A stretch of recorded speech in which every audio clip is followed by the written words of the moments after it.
Everyone, how are you all? This is Himanshi Bhatia और अब हम करने वाले हैं रियल एनालिसिस का बहुत ही अच्छा क्वेश्चन और बहुत ही रेपिटेटिव क्वेश्चन नेट जेआरएफ का, जिसमें कि आप देख सकते हैं वो क्या कह रहे हैं कि फंक्शन उन्होंने डिफाइन कर दिया, एक उन्होंने सेट डिफाइन कर दिया और फंक्शन जो है उन्होंने कहा है डिस्टेंस होगा x का i से।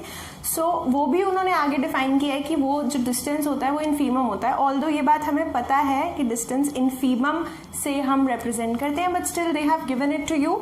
आई hope you understand the meaning of infimum. पता है ना इनफीमम क्या होता है? Supremum, infimum, greatest, lower bound, least upper bound. I hope you know it. If you still have any doubts you can tell me in the comment section below. So very simple and interesting questions. तो चलिए सबसे पहले हम क्या करते हैं, यहाँ पे फाई जो दिया हुआ है उसको बनाने की कोशिश करते हैं कि फाई एक्चुअली में दिखेगा कैसा। तो देखो उन्होंने कहा है कि डिस्टेंस हमें फाइंड करना है, हमें उन्होंने सेट दिया है i, है ना, उन्होंने सेट दिया है 1 यूनियन 2, सिंगलटन 1 सिंगलटन 2 उसका यूनियन दिया हुआ है और वो कह रहे हैं कि फाई क्या है, डिस्टेंस है। वो तो आप देख ही पा रहे हैं। तो इसमें हम सबसे पहले ड्रॉ करना स्टार्ट करेंगे। ड्रॉ करने के लिए हम क्या करेंगे, देखो लिख देती हूँ फिर भी। इनफीमम है किसका, mod of x minus y, जहां पे कि y बिलोंग कर रहा है i से। ठीक है, अब इतनी बात लिख दी, यही हमारा फॉर्मूला। इसको इस्तेमाल करके ड्रॉ करने की कोशिश करते हैं। मैं क्या करती हूँ, सबसे पहले x एक्सिस बनाई मैंने और वो क्या कह रहे हैं कि x एक्सिस पे आपने 2 पॉइंट्स 1 और 2 हमने ले लिए। अब जो हमारा y है वो तो यहाँ से आ रहा है 1 और 2 से, है ना, मैंने 1 और 2 मार्क कर दिया। x जो है वो रियल नंबर से और फंक्शन x का ही है। तो आप जैसे जैसे x की वैल्यू चेंज करोगे वैसे वैसे फंक्शन फाई x चेंज होगा और वैसे वैसे हम प्लॉट कर पाएंगे। तो यहाँ से स्टार्ट करें लेफ्ट साइड से। 1 और 2 इसलिए मैंने लिखे हैं क्योंकि ये हमारे एक तरीके से लैंडमार्क है, इन पर डिपेंड करेगा कि हमें फंक्शन कैसा दिखेगा। ये एक तरीके से हमारी रियल लाइन को सेगमेंटाइज कर रहा है और हमें बता रहा है कि हाँ भाई तुम इन पार्ट्स में अलग अलग अपनी फंक्शन की वैल्यू चेक करो। तो देखो 1 के लेफ्ट साइड पे कोई भी पॉइंट है, कैसे प्लॉट करेंगे। मान लो मैं 0 ले लेती हूँ सिंपली। अगर मैं 0 लेती हूँ तो 0 पे फंक्शन क्या होगा, यानी कि फाई 0 क्या होगा, वो होगा 0 का डिफरेंस किसके साथ, 1 के साथ लो, 0 का डिफरेंस लो 2 के साथ। 1 और 2 क्यों, क्योंकि हमें इस x की वैल्यू जो 0 है उसका हमें डिफरेंस लेना है y के साथ, और y की 2 ही पॉसिबिलिटीज हैं i में, क्योंकि 2 ही वैल्यूज है ना 1 और 2। तो 0 का डिफरेंस 1 के साथ कितना हुआ, 1 मॉड ले लिया ना। 0 का डिफरेंस 2 के साथ कितना हुआ, 2। अब 1 और 2 का क्या लेना है, बाहर इसके क्या लगा हुआ है इस ब्रैकेट के बाहर, इनफीमम। तो यहाँ पे सिंगलटन वैल्यूज है, यहाँ पे कोई ओपन इंटरवल तो है नहीं, कोई लिमिट लग नहीं रही है कि हम सोचें भाई इनफीमम कैसे निकालें। यहाँ पे सिंपली इनफीमम का मतलब है मिनिमम वैल्यू, यानी कि हमारा आंसर 0 के लिए आ रहा है 1। तो फाई 0 इज 1। ठीक है जी, तो आप 0 पे प्लॉट करोगे तो आपको आंसर मिलेगा 1। मैं y एक्सिस बना देती हूँ, ये हमारी y एक्सिस हो गई, तो हमारा आंसर यहाँ पे आ गया 1। ठीक है, अब मैं कहती हूँ तुम -1 पे प्लॉट करो जरा, -1 पे। -1 का अब क्विकली देखो, -1 का डिफरेंस अगर मैं लेती हूँ 1 के साथ कितना आएगा, 2 गैप है ना, 2 का गैप है ना, -1 1 0 और 1 में कितने का गैप है, 2 का डिफरेंस लिया हमने, कितना आया 2। फिर -1 का गैप मैंने किससे लेना है, 2 से। 3 का गैप है यहाँ पे, 2 और 3 में मिनिमम वैल्यू, यानी कि इनफीमम क्या हो गया 2। तो यहाँ पे आंसर क्या आएगा, ये 1 था, ये 2 था, तो -1 के लिए आंसर है 2, 0 के लिए आंसर था 1। अब ऐसे ही और पीछे जाऊंगी, अगर मैं -2 के लिए मुझे आंसर मिल जाएगा 3।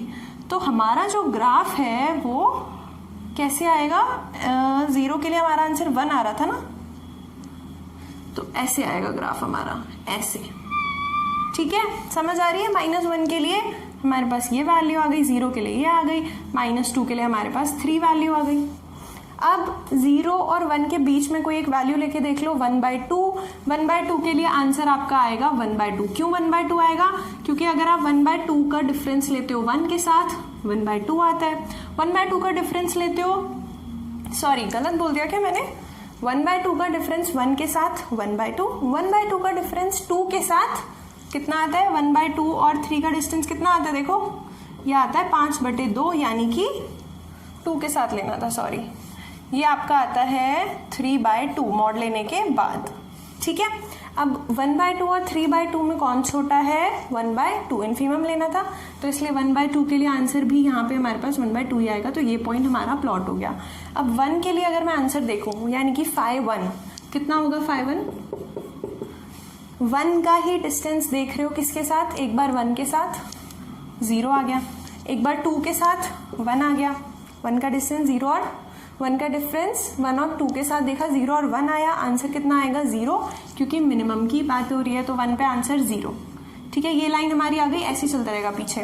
अब 1 और 2 के बीच में एक पॉइंट ले लो, 3/2 यानी कि 1.5 1 और 2 के बीच में होता है। तो यहाँ पे अगर आप देखो तो 3/2 का गैप किसके साथ? एक बार 1 के साथ, 3/2 का गैप एक बार 1 के साथ लोगे कितना आएगा? और 3/2 का गैप 2 के साथ लोगे कितना आएगा? इन दोनों का मिनिमम लेना है। यहाँ पे आ रहा है आपका 3 दूनी 4, 1/2, तो ये प्लस का 1/2 बन गया, और यहाँ पे क्या आएगा? फिर से 1/2, तो इस केस में हमारा इन्फीमम 1/2 ही है। तो यहाँ पे आंसर, यहाँ पे जो आ रहा था ना वही आंसर आएगा 1/2। तो ये ग्राफ ऐसे ऊपर जाएगा। अब आप कहोगे हमें कैसे पता कि यहाँ से ऊपर जा रहा है? तो आप यहाँ पे भी कोई पॉइंट प्लॉट करके देख सकते हो। Similarly for 2 the answer is 0, क्योंकि हम इसको एक बार पहली बार कर रहे हैं और मैं इस तरीके से बता रही हूँ कि आप इसको पहली बार कर रहे हो, तो मैं ये पूरा एक्सप्लेन कर रही हूँ। अदरवाइज जब भी हम इस तरीके के क्वेश्चंस आगे करेंगे तो हमें ये बात बहुत ही इजीली पता चलेगी कि जो पॉइंट हमारे सेट के अंदर है ऑलरेडी, उसके लिए वैल्यू 0 ही आएगी ना इन्फीमम की, क्योंकि वो तो इन्वॉल्व है उसमें, तो उसके साथ तो उसका गैप 0 की तरफ ही जाएगा। तो इसलिए यहाँ पे 1 और 2 पे हमारा जो आंसर है वो 0 आ रहा है।